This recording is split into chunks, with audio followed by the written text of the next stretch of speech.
తెలంగాణ ప్రాంత మొదటి బహుజన మహారాజు సర్దార్ సర్వాయి పాపన్న ఈరోజు ఆయన ఆత్మ బలిదాన దినోత్సవంగా గౌడ సంఘాలు కానీ మరియు అన్ని కులాల వర్గాలతో కలిపి ఈరోజు ఆయన ఆత్మ బలిదాన దినం జరుగుతుంది.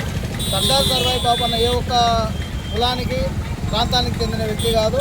తెలంగాణ ప్రాంతం మొత్తం కూడా 1700వ శతాబ్దంలో బహుజనుల పైన అంటే అన్ని కులవృత్తుల వాళ్ళపైన జరుగుతున్న దాడులను పైన స్పందించి రాజ్య పరిపాలన అంటే దొరలు నవాబులే చేయాలన్నా బహుజనులు కూడా చేయాలి, బహుజనులు కూడా రాజ్య పరిపాలన చేయాలనే సంకల్పంతో వేలాది మందిని సైనికులను ఏర్పాటు చేసుకొని రజాకర్ల పైన ఎల్మదొరల పైన యుద్ధం ప్రకటించి తెలంగాణ ప్రాంతాన్ని పరిపాలించిన మొట్టమొదటి బహుజన మహారాజ్ సర్దార్ సర్వాయి పాపన్న.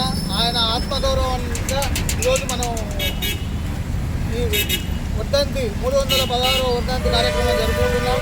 ఈయన ఒక ధీరుడు, తెలంగాణ ప్రాంతానికి మహనీయుడు కనుక ఈయనను మనం స్మరించుకోవాల్సిన అవసరం, ఈయన విధానాలను మనం ఆచరించాల్సిన అవసరం ఎంతైనా ఉంది. అన్ని కులాల వర్గాలు కలుసుకొని ఈయన ఆశయాలు సాధిద్దామని ఈ సందర్భంగా నేను గుర్తు చేస్తున్నాను. జై సర్దార్ సర్వాయి పాపన్న.